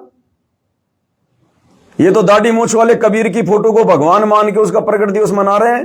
ये अपने गुरु को कहां मान रहे हैं परमात्मा। तो इनको थोड़ी कह रहे हैं गुरुदेव। अरे वहां तो साक्षात बैठे हुए शरीर में, फिर थोड़ी कहेंगे कि अपने भगवान को साक्षी मानकर। वहां तो साक्षात वो बैठे हुए हैं। तो अपने सत्सेवक बच्चों के लिए कह रहे हैं परमात्मा कि बच्चों, प्यार प्रेम से रहियो, इन आश्रम वालों की तरह मत लड़ियो, मत झगड़ियो, और भगवान को साक्षी मानकर, यानी अपने गुरु जी को शब्द रूप में पल पल अपने साथ मानकर, अपने पास में मानकर, अपने घर में और अपने घट में मानकर, घटी में गंगा, घटी में जमुना, घटी में जगदीश सतगुरु तारेंगे। और साक्षी मान के सेवा करना, यानी जो तुम्हारे को साथ संगति के माध्यम से जो बातें तुम्हारे को जो बता रखी हैं, जो भक्ति विधि जो तुम्हें दी हुई है, जिसको जो मंत्र मिला हुआ, जो सेवा मिली हुई है, वो अपने भगवान को साक्षी मानकर, अपने समक्ष मानकर कि गुरुजी हरदम मेरे साथ में, पल पल मुझे देख रहे हैं, ऐसे मान के सेवा करना। अब की बार तुम्हें पार कर दूंगा, रहोगे नहीं, गारंटी देता हूं। किसको कह रहे हैं? साथ संगति वालों को। ये आश्रम वाले ये जगत की बेगार कर रहे, किसी की धर्मशाला बना रहे, किसी की प्याऊशाला बना रहे, किसी की गौशाला बना रहे। इनको क्या कहेंगे परमात्मा? ये तो जगत की सेवा कर रहे हैं, जगत की बेकार कर रहे हैं। ये भक्ति के निकट भी नहीं है।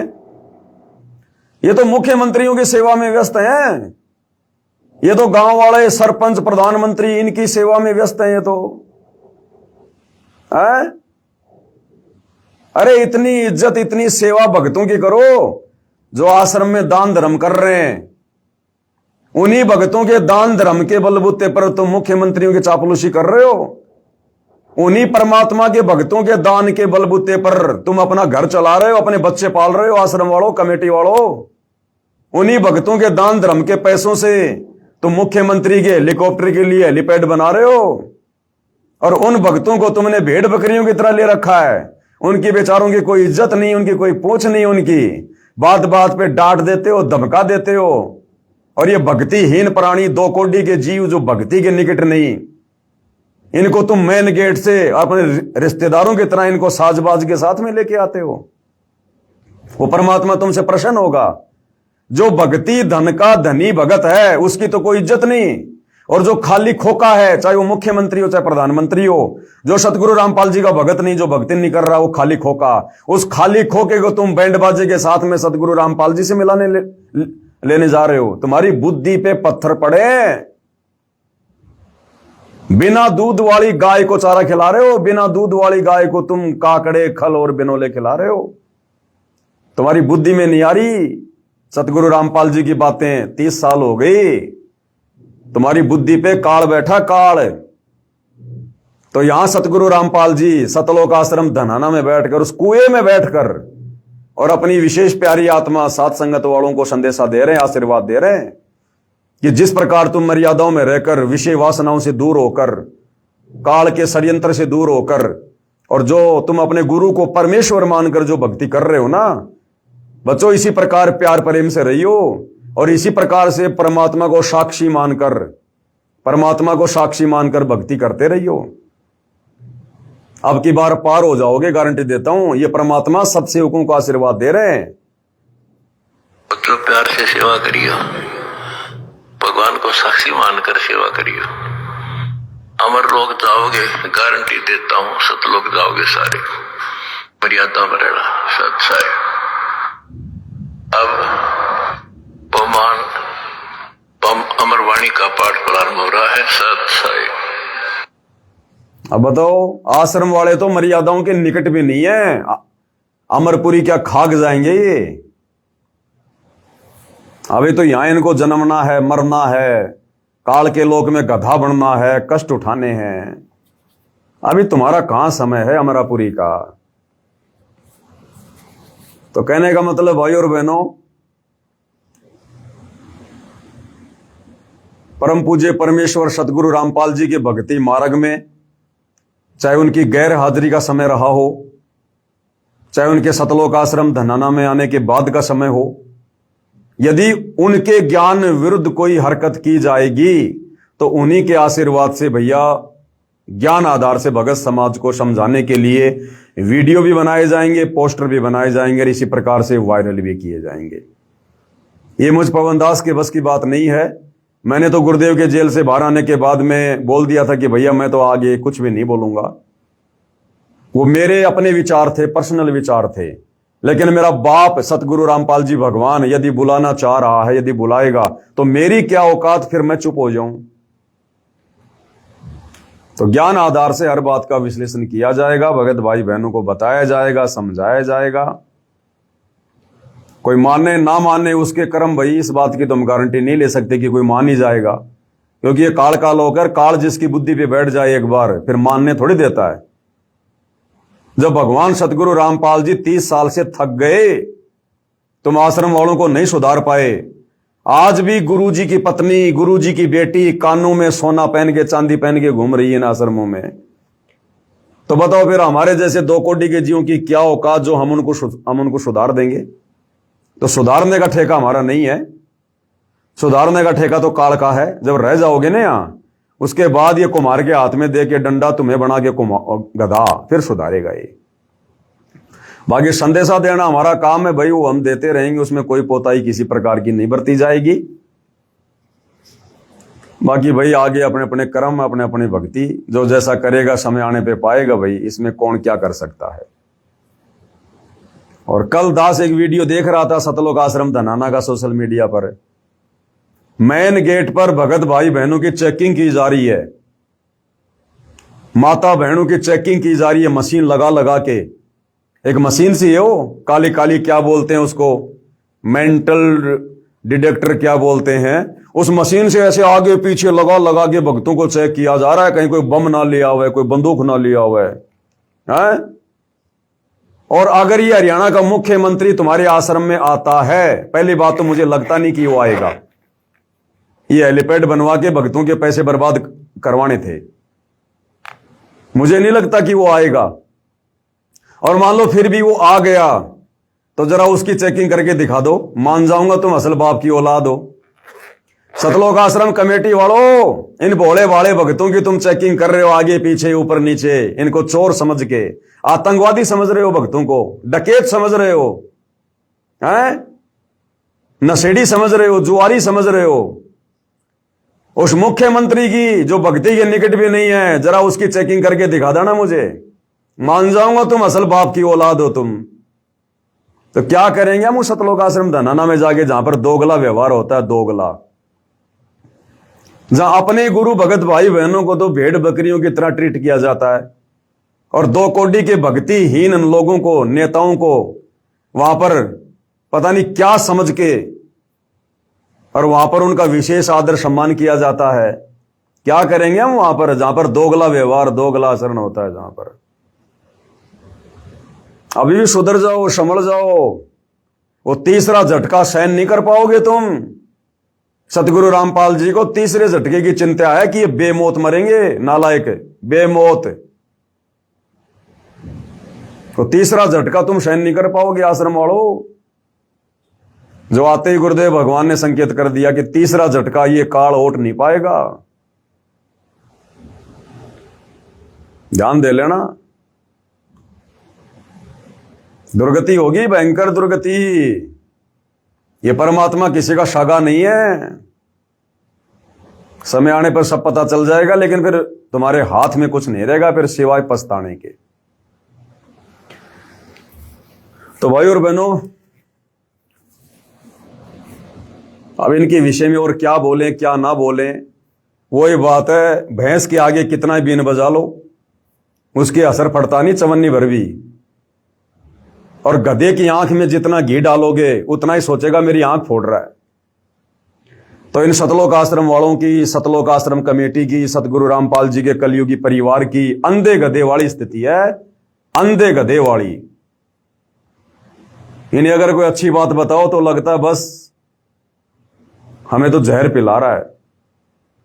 परमात्मा कहते हैं, कहूं साची माने बुरी, यही परीक्षा नीच, और जितनी धोए कच्ची दीवार उतनी माचे कीच।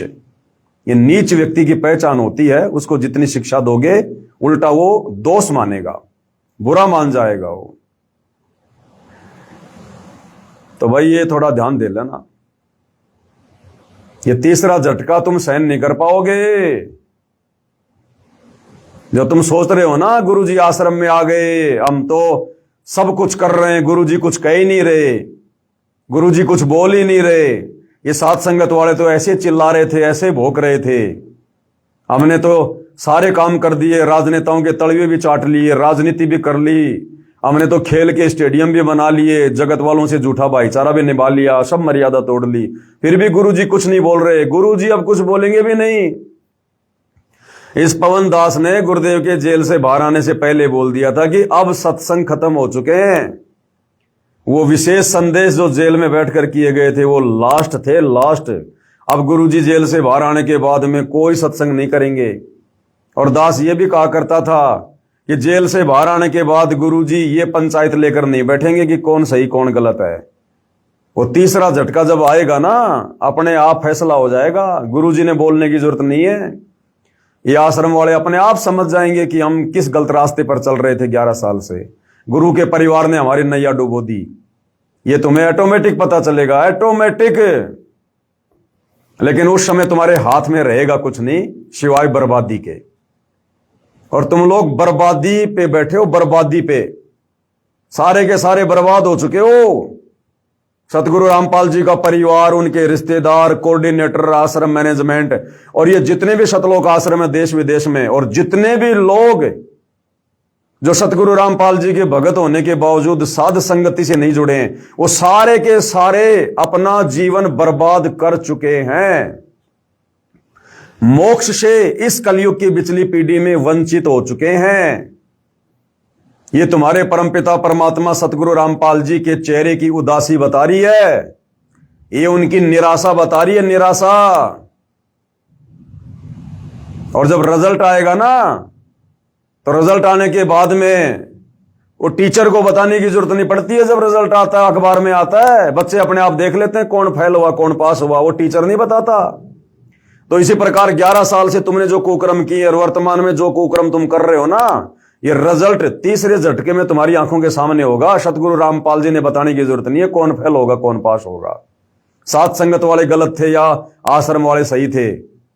ये तीसरे झटके में ऑटोमेटिक पता चलेगा, ऑटोमेटिक अपने आप पता चल जाएगा। रोगे खून के आंसू, रोगे खून के आंसू। अभी तक सतगुरु रामपाल जी साथ संगति का जिक्र क्यों नहीं कर रहे? क्यों मुझ पवन दास का जिक्र क्यों नहीं कर रहे? जबकि हिसार जेल में 11 साल में कोई सैकड़ों बार जिक्र किया, पुस्तकें लिख दी, ऑडियो वीडियो, और अब 3 महीने को होने आ रहे हैं जेल से बाहर आने, 3 महीने होने को आए, आज तक गुरुदेव ने जिक्र नहीं किया। क्यों नहीं करेंगे? जिस दिन जिक्र करेंगे उस दिन सतलोक आश्रम वालों तुम खून के आंसू रोगे, खून के आंसू, कि हम साथ संगति को क्या समझ रहे थे और साथ संगत वाले क्या निकले। फिर तुम्हारे हाथ में कुछ नहीं आएगा, मोक्ष नहीं करवा पाओगे। बाकी ये जो तुम दान धर्म कर रहे हो ना, ये जो जगत की सेवा कर रहे हो, अन्नपूर्णा मुहिम में दुनिया की बेगार कर रहे हो, इस दान धर्म के बदले परमात्मा अगली बार मनुष्य जन्म देके तुम्हें सेठ बना देगा, लेकिन मोक्ष नहीं है। और वर्तमान में तुम इन सतलोक आश्रम में जाकर जो भी दान धर्म कर रहे हो ना, ये भूल जाना कि हम अपने गुरु जी को कर रहे हैं। तुम्हारे गुरु ने तो तुम्हारे से दान धर्म लेना बंद कर लिया। अरे टीचर जिन बच्चों को फेल कर देता है, जिनका स्कूल से नाम काट देता है, फिर फीस के नाम पे पैसे नहीं लेता उनसे। वर्तमान में तुम्हारा जो भी दान धर्म जा रहा है, ज्योति का, पाठ का, इन सतलोक आश्रमों में, ये अन्नपूर्णा मुहिम के तहत जा रहा है। और अन्नपूर्णा मुहिम ये सतगुरु रामपाल जी से उस परीक्षा के समय में हिसार जेल से जबरदस्ती स्वीकृति ली गई है, उनका आदेश नहीं है ये। तो वर्तमान में तुम्हारा जो 10वां अंश है, ये तुम्हारे सतगुरु को नहीं जा रहा। भले उनके हाथ में जाके दे देना दर्शन के समय, वो पैसा जाना जनता की बेगार में है, दुनिया की बेगार में है, अन्नपूर्णा मुहिम में है। अरे दान पेटियों पे नाम लिख दिए गए, अन्नपूर्णा मुहिम, अन्नपूर्णा मुहिम। अब तुम्हारा दान धर्म भी व्यर्थ है इन आश्रमों में करना, व्यर्थ, कोई यूज नहीं उसका, मोक्ष में कोई लेखा जोखा नहीं उसका। अब जैसा तुम कर्म करोगे वैसा तुम्हें यही काल के लोक में परमात्मा देता रहेगा। 2, 4, 5 मनुष्य जन्म तुम्हें मिल जाएंगे, बढ़िया बढ़िया अपना जितना भी दान धर्म किया अपना खा लोगे, और फिर तुम्हारी दुर्गति का खेल शुरू होगा, तुम्हारी दुर्गति का। ये परमात्मा कोई बालक है क्या जो 11 साल से हिसार जेल में बैठ के आया है? किसी ने जबरदस्ती बैठाया था क्या? किसी के दबाव में बैठा था क्या? ये तुम्हें नींबू की तरह निचोड़ने के लिए कि जो ज्ञान मैंने 25 साल से दिया है, उस ज्ञान के ऊपर ये कितने खरे उतरते हैं। इस ज्ञान को इन्होंने कुछ आत्मसात किया है, या फिर इन कोऑर्डिनेटरों की, मेरे परिवार की देखा देखी भेड़ चाल में चलते रहेंगे। ये संगत को नींबू की तरह निचोड़ने के लिए परमात्मा जेल में बैठा था और निचोड़ के आ गया। अब तो परिणाम आना बाकी है, उस दिन का इंतजार करो, परिणाम आना बाकी है। तो भैया जिस दिन परमात्मा साथ संगति का जिक्र करेंगे उस दिन सतलोक आश्रम कमेटी का, इनका तो नामो निशान मिट जाएगा, नामो निशान। ध्यान रख लेना, रोगे फिर तुम ऊपर हाथ खड़े करके, तुम्हारे हाथ में कुछ नहीं आएगा। तो भाई और बहनों, जो कुछ एक भगत भाई बहनों की शंका थी कि भाई अब तो गुरुजी आश्रम में बैठे हैं, अब आश्रम वाले चाहे हेलीपैड बनाओ चाहे जो मर्जी करो, हमें बोलने की क्या जरूरत है? अगर हम इस प्रकार से लिखेंगे कि भाई मेरा परिवार, आश्रम मैनेजमेंट मेरे काबू से बाहर है, तो गुरुजी की असमर्थता जाहिर होगी। तो भगत जियो, ऐसी कोई बात नहीं है, समर्थ तो समर्थ ही रहेगा। और इस काल के लोक में भैया, जब परमात्मा दूसरों को समर्थ बना के अपना काम करवाता है, ब्रह्मा विष्णु महेश जो है समर्थ हैं, उनको परमात्मा ने समर्थ बना दिया, उनसे परमात्मा ने सारे काम करवा दिए। तो परमात्मा तो भैया बैकग्राउंड में रह के काम करता है। करे करावे साइया मन में लहर उठा, दादू सिर दर्दे जीव के, और आप बगल हो जा, आप साइड में हो जाता है। ये परमात्मा महिमा का भूखा नहीं है। ये समर्थ क्या समर्थता दिखाएगा? सारी सृष्टि का मालिक, उससे बड़ा कोई समर्थ नहीं। वो किसको दिखाएगा? कोई उसके बराबर वाला तो होना चाहिए। अरे चूहे के साथ में हाथी क्या लड़ेगा? चूहे के सामने हाथी क्या अपनी समर्थता दिखाएगा? दिखाएगा क्या? हाँ, बराबर में कोई हाथी हो जब तो अपनी समर्थता भी दिखाए। तो सारी सृष्टि में इस कबीर भगवान सतगुरु रामपाल जी के अलावा सारे चूहे हैं, उसके बच्चे हैं, आत्मा है, वो हमारा बाप है, उसके बराबर कोई है नहीं। गुरु सेवय कोई चतुर सयाना, गुरु पटतर कोई और नाना, गुरु के समान कोई और है ही नहीं। वो किसको समर्थता दिखाएगा वो? तो ये समर्थता दिखाने का, ये झूठी महिमा की जो भूख है ना, ये सतलोक आश्रम कमेटी वालों को है। ये सतलोक आश्रम कमेटी वाले, सतगुरु रामपाल जी के परिवार वाले इस बात को लेकर अपने आप को खुश नसीब नहीं समझते कि हमारे पूज्य गुरुदेव सारी सृष्टि के मालिक है, ये भगवान है, ये परमात्मा है। ये इस बात को लेकर ज्यादा खुश होते हैं कि कोई मंत्री आवे, कोई मुख्यमंत्री आवे, कोई सरपंच आवे, कोई प्रधान जी आवे, कोई चेयरमैन आवे, तो हमारे आश्रम का नाम हो जाए। क्या करोगे इस आश्रम का नाम करके जिसको मिट्टी में मिलना है? ये फूट जाएंगे तुम्हारे आश्रम फाश्रम सारे के सारे, तीसरे झटके में कुछ लेना देना नहीं है। ये परमात्मा नामो निशान मिटा देगा इन मिट्टी के ढेरों का। ये घर घर आश्रम बना के जाएगा परमात्मा, घर घर आश्रम बना के थोड़े चलेंगे इन आश्रमों पे। ये सब नष्ट करना परमात्मा ने। परमात्मा ने ढाने बड़े बड़ों के किले और तुम जबरदस्ती ये किले बना रहे हो।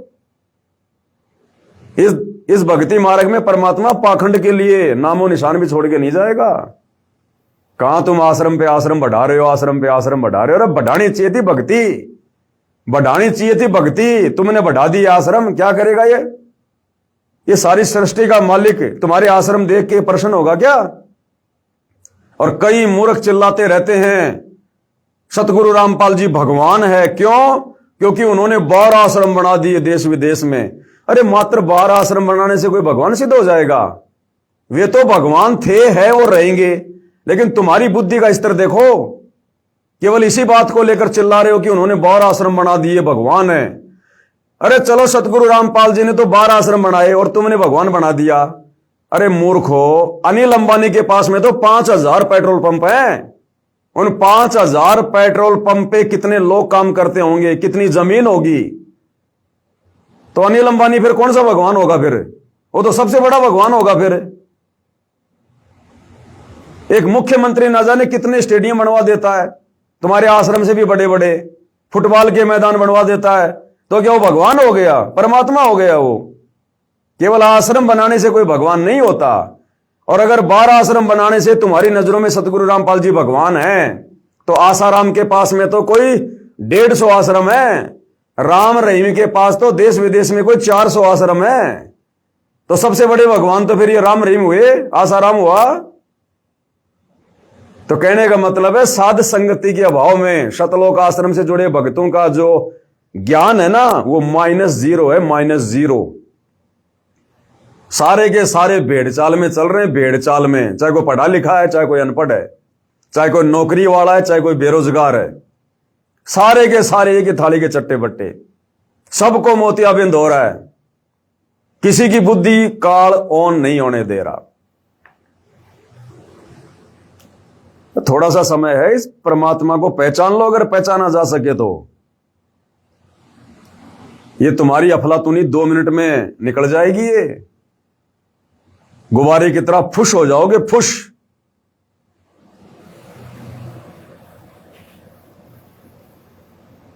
तो अगर कल मुख्यमंत्री आ जाता है तो फोड़ लेना अपने कर्म ढंग से, उनका स्वागत करके, हैं, एडी उठा उठा के, उसका चेहरा देख के। क्योंकि आश्रम में तो माई इंद्रो का बेटा बैठा है, रामपाल गांव धनाने का जाट, जो 8 सितंबर 1951 को तुम लोगों के अनुसार जेल में लिपट के आया था। हैं, वो तो जीव है, तुम्हारे जैसा ही है। असली भगवान तो कल आएगा हेलीकॉप्टर में, सतलोक आश्रम धनाना में। वो है तुम्हारा भगवान, जिसके लिए तुम इतने दिनों से बेगार कर रहे हो। अरे भेड़ चाल में चलने वालों, तुम्हें जैसा बता दिया जाता तुम वैसा ही करने लग जाते हो। जो आश्रम कमेटी ने कह दिया तुम वैसा ही करने लग जाते हो। अरे वाह रे वाह। इसलिए तो परमात्मा रोता इस काल के रोक में आके कि मैं रोवत हूं सृष्टि को, सृष्टि रोवे मोए, गरीब दास इस वियोग को समझ न सकता कोई। इतना समझाया गुरुदेव भगवान ने, हर प्रकार से प्रमाण दे दिए, अपनी समर्थता दिखा दी। और फिर भी ये आंखों के अंधे गधे साक्षात सारी सृष्टि के मालिक को नहीं पहचान पा रहे अपने गुरु के रूप में। और एक दाढ़ी मूछ वाली कबीर की नकली फोटो को, कागज के टुकड़े को, 10 पैसा जिसकी औकात नहीं, उसको परमात्मा मान के पूज रहे हो, उसका तुम प्रगट दिवस मना रहे हो। ए मूर्खो, इसलिए तुम्हारा बाप दुखी है आश्रम में बैठकर, मायूस है, निराश है कि कहां फंस गया निकम्मों के बीच में आके मैं। इतना ज्ञान 26 साल से अगर मैं किसी गधे को देता, वो भी सतलोक जाने के लिए तैयार हो जाता, और इन मूर्खों के कुछ भी पल्ले नहीं पड़ा। तो ये परमात्मा थोड़ा बहुत जो खुश है ना, ये अपने सत्सेवक बच्चों को देखकर है, उनके ज्ञान आधार को, उनके भक्ति भाव को देखकर है। थोड़ा बहुत परमात्मा जो खुश भी हो रहा है ना कभी कभी, ये तुम लोगों की ये शकल देख के प्रसन्न नहीं हो रहा, वो परमात्मा अपने पोता पोती बेटा बेटी को देख के प्रसन्न नहीं हो रहा, जो इस काललोक में चक्कर काट रहे हैं। तुम आश्रम वाली संगत को देख के परमात्मा प्रसन्न नहीं हो रहा। उनके सत्सेवक बच्चों के घरों में जो उनको परमेश्वर मानकर सुबह शाम पूजा जा रहा, सेवा की जा रही है, ज्ञान आधार से दृढ़ रहकर भक्ति कर रहे हैं, ये उनकी दृढ़ता को देखकर, उनके विश्वास को देखकर जी रहा परमात्मा। अन्यथा तुम्हारी तरफ से तो कब का सतलोक जा चुका है, कब का। तुम आश्रम वालों की तरफ से तो परमात्मा कब का सतलोक जा चुका है। तुम्हें तो तुम्हारा संस्कार मिल रहा है और कुछ नहीं। तो मूर्खो, धक्के खाते रह जाओगे, यहीं पे कोई लेना देना नहीं है। 4 दिन का खेल है ये। ना ये तुम्हारे कोऑर्डिनेटर काम आएंगे, ना ये मुख्यमंत्री काम आएगा, ना गुरु का बेटा बेटी काम आएंगे। धक्के खाओगे या धक्के, गधे बन के कुमार मारेगा लठ। सच्ची बात कड़वी होती है, और भैया कड़वी बात कहनी पड़ेगी जब तक गुरु जी का आशीर्वाद है। बाकी तुम्हारी मौज, तुम्हारी मर्जी भाई, करते रहो जो मर्जी। और देखो, इस पवन दास के लिए कह रहे, पवन दास की दुकान फेल हो जाएगी, ये हो जाएगा, कल को गुरुजी आ जाएंगे। आ गए गुरुजी, 3 महीने हो गए, पवन दास की दुकान तो ऐसे चल रही है। पवन दास की सेहत पे तो कोई फर्क नहीं पड़ रहा, किसी भी प्रकार का कोई फर्क नहीं पड़ रहा। बढ़िया दुकान चल रही है, बढ़िया जी रहे हैं, बढ़िया भक्ति कर रहे हैं, पहले से कहीं ज्यादा भाई बहन साथ संगति से जुड़ रहे हैं, और किसी के ऊपर कोई फर्क नहीं पड़ रहा। ना साथ संगति से जुड़ा कोई भगत भाई आश्रम में जा रहा है, कोई दिक्कत नहीं है। सबको अपने गुरुदेव भगवान पर विश्वास है। समय आने पर परमात्मा जी के दर्शन भी करेंगे, साक्षात परमात्मा जी से उपदेश भी लेंगे, आगे के मंत्र भी लेंगे। समय आने पे सारे काम होंगे। तो भैया यहां तो किसी का कुछ नहीं बिगड़ा, साथ संगत वालों का। और जब तक गुरु को परमात्मा मानकर भक्ति कर रहे हैं, कुछ बिगड़ेगा भी नहीं। ये भी तुम नोट कर लो। तुम लोग ही भोग भोग के रह जाओगे।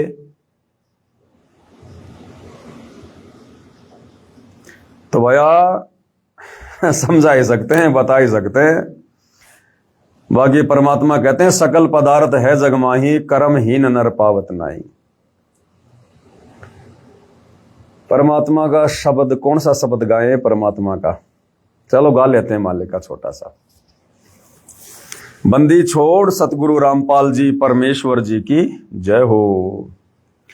मानत ना मन मोरा साधु, मानत ना मन मोरा रे, मानत ना मन मोरा साधु, मानत ना मन मोरा रे। बार बार सतगुरु समझावे, जग में जीवन थोड़ा रे। बार बार सतगुरु समझावे, जब जग में जीवन थोड़ा रे। मानत ना मन मोरा साधु, मानत ना मन मोरा रे। बार बार सतगुरु समझावे, जग में जीवन थोड़ा रे। बार बार सतगुरु समझावे, जग में जीवन थोड़ा रे। भाई इस काया का गर्भ न करियो, के काला के गोरा रे। इस काया का गर्भ न करियो, के काला के गोरा रे। बिना भजन कुछ काम न आवे, चाहे इत्र छिड़को चारों ओर रे। बिना भजन कुछ काम न आवे, चाहे इत्र छिड़को चारों ओर रे। मानत ना मन मोरा साधो, मानत ना मन मोरा रे। बार बार सतगुरु समझावे, जग में जीवन थोड़ा रे। भाई और बहनों, बैटरी डिस हो गई है, बीच में अगर डिस्कनेक्ट हो जाए तो कोई बात नहीं, संदेशा जो देना था वो परमात्मा ने दिलवा दिया। भाई इस माया का गर्भ न करियो, के हाथी के घोड़ा रे। इस माया का गर्भ न करियो, के हाथी के घोड़ा रे। जोड़ जोड़ धन भोत बटोर्या, लाखों और करोड़ा रे। जोड़ जोड़ धन बहुत बटोर्या, लाखों और करोड़ा रे। मानत ना मन मोरा साधु, मानत ना मन मोरा रे। बार बार सतगुरु समझावे, जग में जीवन थोड़ा रे। बार बार सतगुरु समझावे, जग में जीवन थोड़ा रे। भाई दुविधा दुर्मति चतुराई में, जन्म गया नर तोरा रे। जैसे तुम आश्रम वालों का आए दिन दुविधा दुर्मति और चतुराई में मनुष्य जन्म बर्बाद हो रहा है। भाई दुविधा दुर्मति चतुराई में, जन्म गया नर तोरा रे। अब बेआन मिलो सत्संग में, करो गुरु ज्ञान पे गोरा रे। अब बेआन मिलो सत्संग में, करो गुरु ज्ञान पे गोरा रे। मानत ना मन मोरा साधो, मानत ना मन मोरा रे। बार बार सतगुरु समझावे, जग में जीवन थोड़ा रे। बार बार सतगुरु समझावे, जग में जीवन थोड़ा रे। भाई शरण पड़े को गुरु संभाले, जानक बालक भोला रे। शरण पड़े को गुरु संभाले, जानक बालक भोला रे। कहे कबीर चरण चित राखो, जो सुई में डोरा रे। कहे कबीर चरण चित राखो, जो सुई में डोरा रे। मानत ना मन मोरा साधु, मानत ना मन मोरा रे। बार बार सतगुरु समझावे, जग में जीवन थोड़ा रे। पवन भाई, आप रामपाल तो नहीं बन सकते हैं, तो आप क्यों गुमराह कर रहे हो? अरे हम यदि उनके चरणों की धूल बन जाएं तो भी हमारा परम सौभाग्य। हम उनको यदि उनका गुलाम भी अच्छे से साबित कर दें तो भी हमारा परम सौभाग्य। बहन जी, तुम क्या पदवी दे रही हो बहन जी? क्यों अपने कर्म फोड़ रही हो? कहां इस 2 कौड़ी के मिट्टी के पुतले पवन दास को, टट्टी पेशाब के कोथड़े को सतगुरु रामपाल जी से तुम तुलना कर रही हो? बुद्धि भ्रष्ट हो गई बहन तुम्हारी, बुद्धि भ्रष्ट। सतलोक आश्रम के लड्डू जलेबी खाके, मलिन अन्न खाके, गुरु को मानुष मान के तुम्हारी बुद्धि भ्रष्ट हो गई। ये पवन दास यदि अपने आप को सतगुरु रामपाल जी का गुलाम भी यदि साबित ढंग से अगर वो कर दे तो भी मेरा परम सौभाग्य होगा। माफी मांगो बहन जी परमात्मा से, एक 2 कौड़ी के जीव को उनकी बराबरी पे लाके। तो भाई और बहनों, आज की साथ संगति में केवल इतना ही। परमेश्वर हम सबको आशीर्वाद दे, सद्बुद्धि दे, हमारा मार्गदर्शन करें, भ्रमने भटकने से बचाएं। बंदी छोड़ सतगुरु रामपाल जी परमेश्वर जी की जय हो।